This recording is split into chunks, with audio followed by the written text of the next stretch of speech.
Bizarre Brain Comics.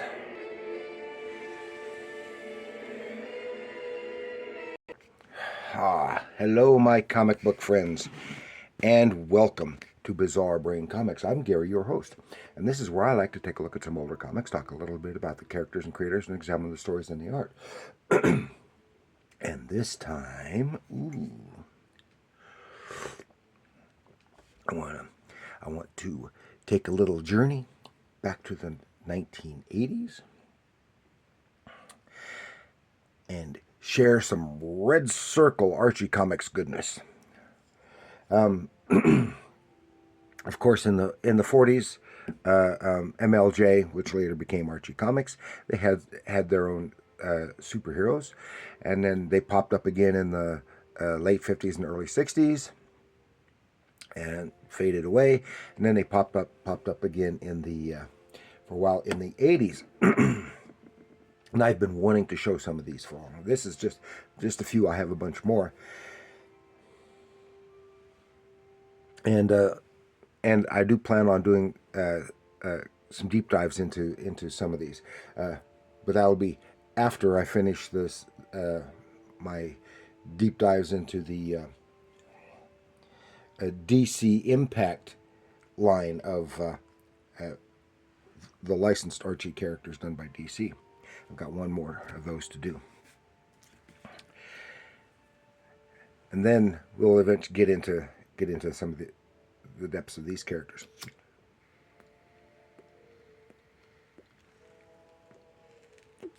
I've showed some of the stuff from the 60s before, as well as some of the reprints in the digest comics and the like, and some of the newest stuff. And of course, they had a whole bunch. Now, let's start here with Blue Ribbon Comics and Red Circle. This is Blue Ribbon Comics #1, and it's featuring The Fly.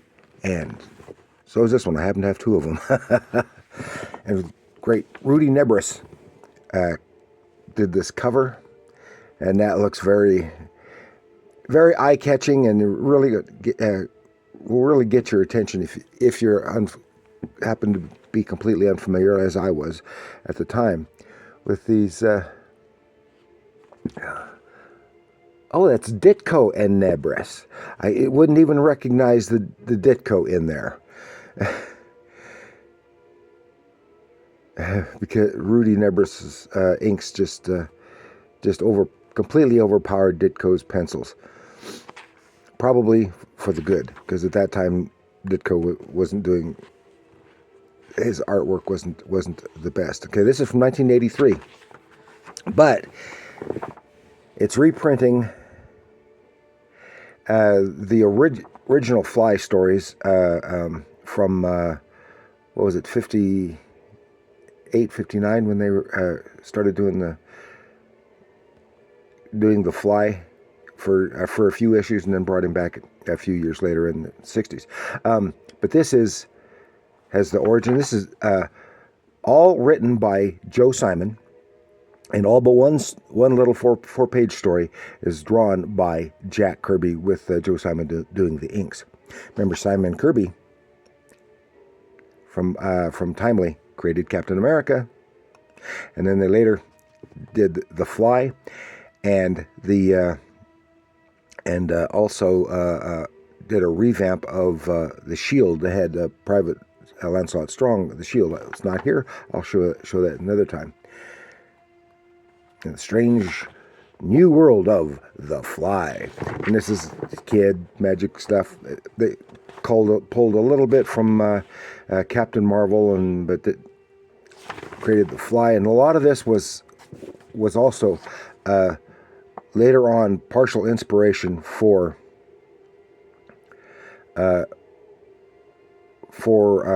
Spider-Man, because allegedly, according to Kirby, if I remember correctly, that they had this same setup to wanting to do that for make their version of Spider-Man, and Stan Lee didn't go for it, and gave the idea over to Ditko, who made the Spider-Man that we know and love today.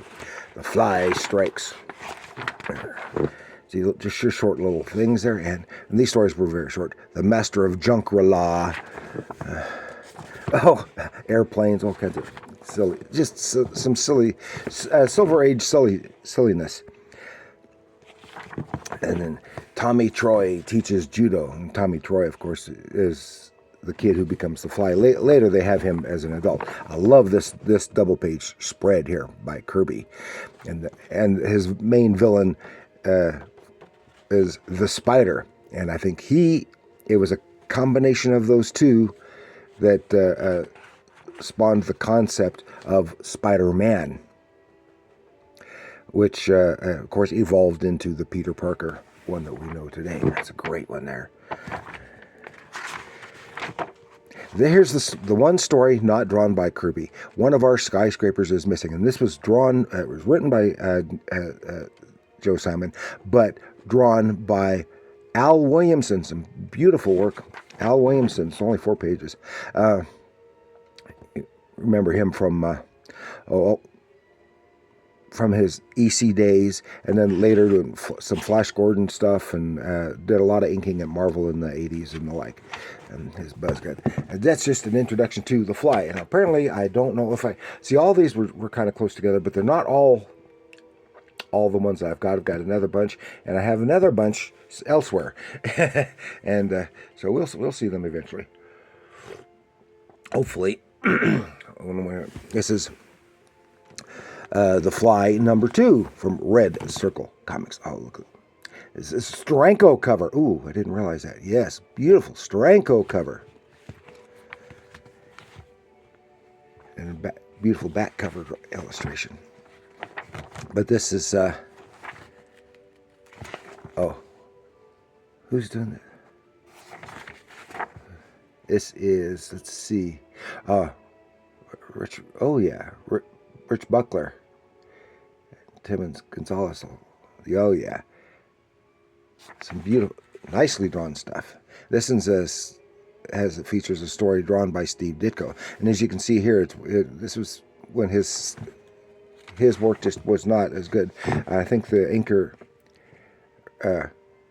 which is Rich Buckler, he was doing pulling a lot of the load for Ditko here.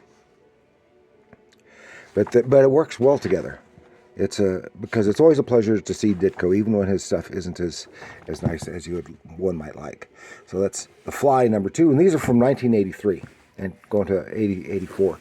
The Fly #3, Rudy Nebres again, and more Ditko, because he did kind of. It's kind of odd. He did Spider-Man, and then later The Fly. And of course, Spider-Man had a villain known as The Fly, and he was very similar to this Fly. So it's banging back and forth. This is issue #4. Ooh, that's a cool one. Reprinting Adventures of the Jaguar from the 60s. Oh, that's cool. Still Ditko stuff. And Ditko Nebres cover again. You can clearly recognize that figure as the Ditko figure. This is issue #5. See, still Ditko.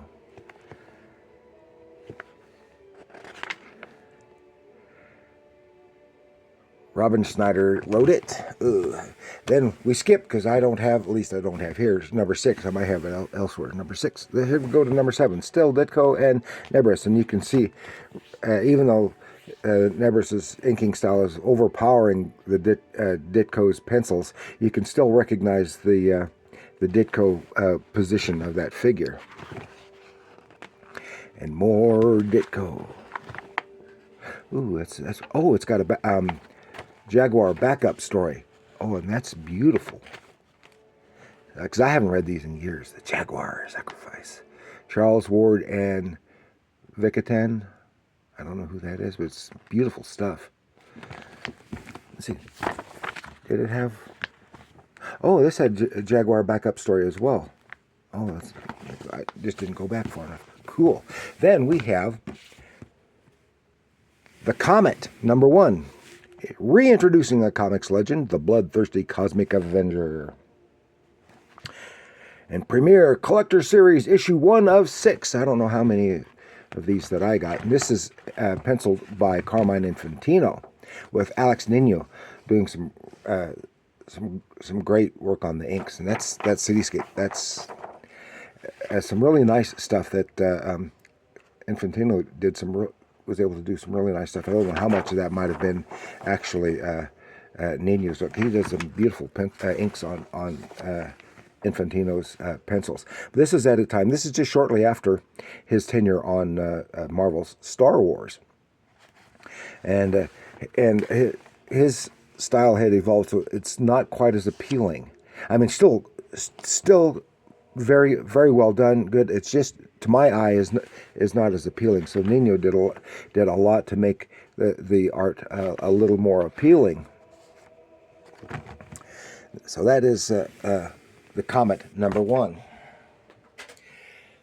Then here we go to, and they've changed here. They dropped the red circle line, a corner box, and changed it to Archie Adventure Series. This is the original Shield #1, and this is from still 83, I think, 84. And these were all primarily drawn by Dick Ayers, with Tony DeZuniga doing the inks. And this is all, so it looks really good. Now, Ayers' penciling was this is later in his life, and his work was not as well. This is probably about the time or shortly after he was doing some good stuff on, I think it was Scalp Hunter for DC, and I loved his work there. But you can see it just a decline during this run of Dick Ayers pencils.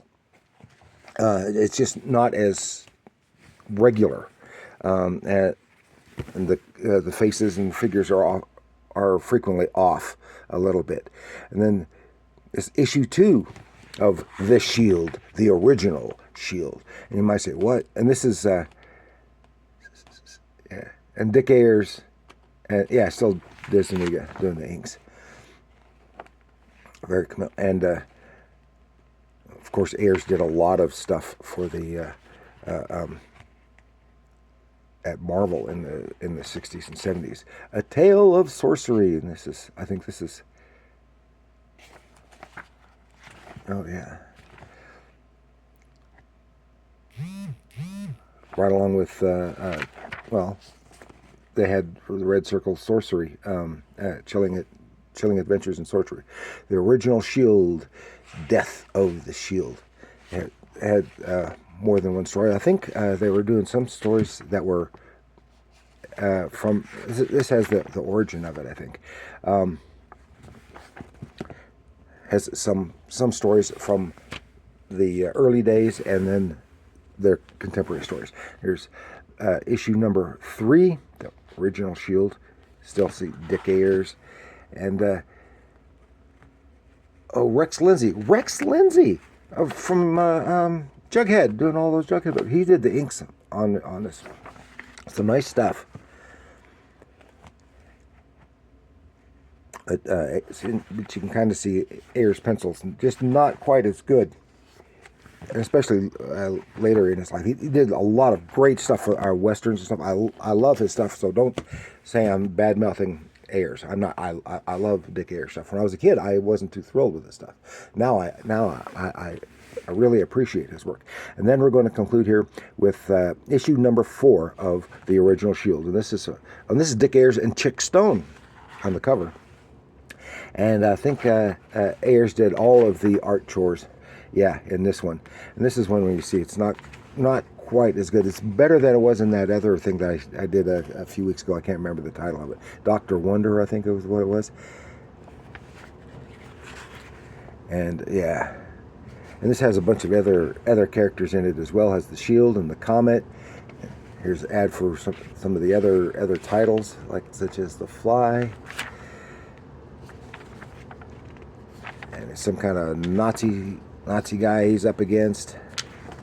And all good action fun. Some of these we will be seeing more of. Probably, most specifically the Shield, because I really like the Shield. And undoubtedly the Fly as well. So that is all I've got to share with you this time. Good one to end up on with that great Steranko cover. That is just a small sampling of some of the Archie adventure superheroes from their 1980s run. And I do want to thank you for joining me. Please like, share, subscribe. Do leave your comments down below. What do you think of this era, if you've ever seen or read any of them? Let me know.